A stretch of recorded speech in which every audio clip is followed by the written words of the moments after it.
Well, my fellow agents, as of my recording this video, we are about 5 days away from the launch of Year 6 Season 3, and one question I'm getting here at the channel is, what builds am I trying to put together getting ready for those new global modifiers? Now, I know as I say that, there's going to be a portion of the community that is thinking, forget that shit, as you have no desire to use them whatsoever based on what they were like with Year 6 Season 2. Now, the good thing is with Year 6 Season 3, they have completely and totally changed pretty much every aspect about them. And of course, once it goes live, I will give you a full breakdown of how it's going to work. And in the meantime, I did want to show you a build that I am putting together, and I figured now is the perfect time to highlight it. Not only because it's going to give you an idea of what you should be farming for right now, but it's also going to show you that even without any global modifiers active whatsoever, this thing is an absolute monster. You saw at the beginning of the video, I use this thing to farm on Legendary in the Summit. It's one of those builds you can really plug and play. Now, as always, we're going to jump right into the details, and if you happen to enjoy this, do me a favor and hit that like button. It truly helps the channel out, and if you want to stay up to speed on all things Division, feel free to hit that subscribe or join button as well. Now, starting off with the specialization, we are using Technician. The main reason for that is because it gives us access to the linked laser pointer. Now, when we have it equipped on our weapons, it will automatically pulse every single enemy we target, which comes into play with the gear set and the weapon as well. Now, there are two important details I need to mention. First of all, in order to have access to that linked laser pointer, you have to have the rifle activated in your weapon skill tree, and then you want your other ones to be your primary and your secondary. Now, as you can see on screen, my primary for this build is the Kingbreaker, and when Year 6 Season 2 began, what happened with this weapon was they increased the damage, but they dropped the RPM, which made a lot of players out there, including myself, kind of put this on the back shelf for a minute. It's been collecting dust, but as I said a moment ago, with Year 6 Season 3 beginning next week on February 25th and the introduction of the new global modifier, I have a feeling a lot of players out there who have not been using certain weapons in their inventory, you're going to start using them again. So anyway, this has the Talent Perfect Flatline, which is going to amplify weapon damage to pulsed enemies by 20%. Now remember, you need to make sure you have equipped that linked laser pointer, and for the record, you can only equip it to long-barreled weapons, so take that into consideration when you are putting your build together. Another great option is the Lexington, Carbine 7, you do have a lot of different ones you can choose from. Now, my secondary is the Rock and Roll Shotgun. We are using that to build the stacks for HeartBreaker, and if you do not have this weapon, you can use a regular ACS-12 with the Talent Flatline, because the entire point of using this weapon is to build those stacks for HeartBreaker as quickly as you possibly can. Then you're going to switch to your primary and light everything up left and right.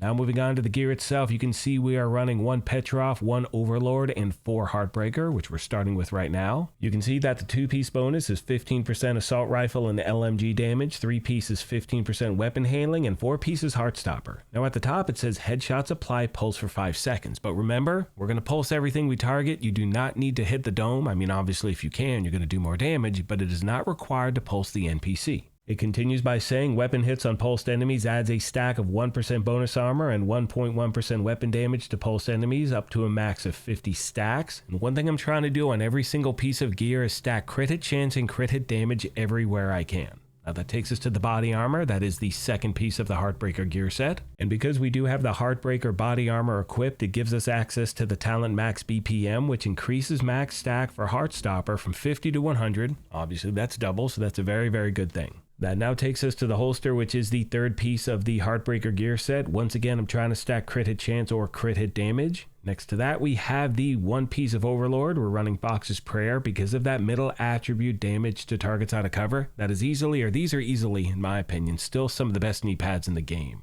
Right above that, we have the 1 piece of Petrov. And as you can see, we are using the Contractor's Gloves because of that middle attribute 8% damage to armor. Last but not least, we have the 4th and final piece of HeartBreaker, and because we are wearing a HeartBreaker bag, we have the Talent Cold. Increases total bonus armor gain per stack of Heartstopper from 1% to 2%. Again, that's doubled. Again, a very good thing. Now, as far as my skills are concerned for this version of the build, I'm using the Crusader Shield just in case things get sideways as a solo player. And because we are using the Technician specialization, I do have access to the Artificer Hive, and that is going to increase our skill, efficiency, and duration. And remember, as a solo player, when this skill is holstered, you are going to get its benefits, and if you're running in a group, you need to put it on the ground. The other players need to be in that radius for them to get the benefits as well. Now, for those of you that are getting used to a build like this, one recommendation I have is go to the shooting range. That way you can have an idea of how long it's going to take for you to get to max stacks with this build. Now, you're going to see that indication. There's that little heart at the very bottom underneath your ammo count. Once that bar is filled, then you know you're at max stacks. At that point, you want to switch to your primary weapon. You will be decimating everything left and right.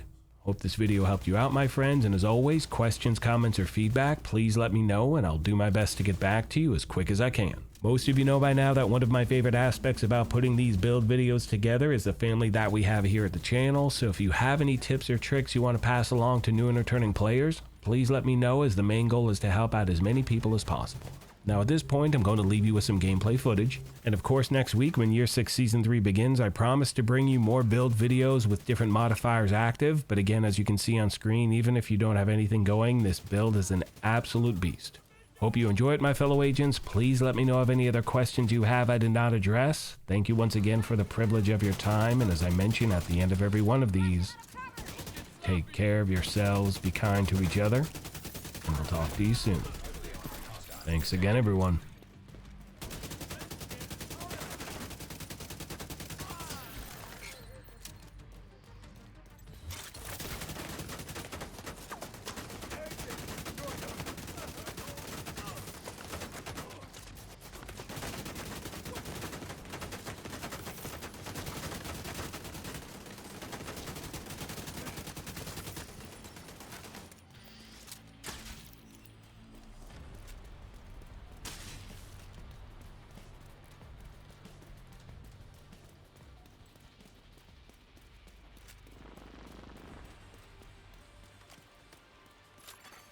Hostile control point nearby.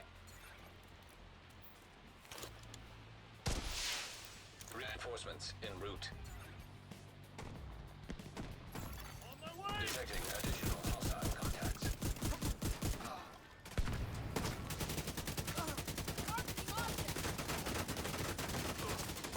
We lost one.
Saved us back there.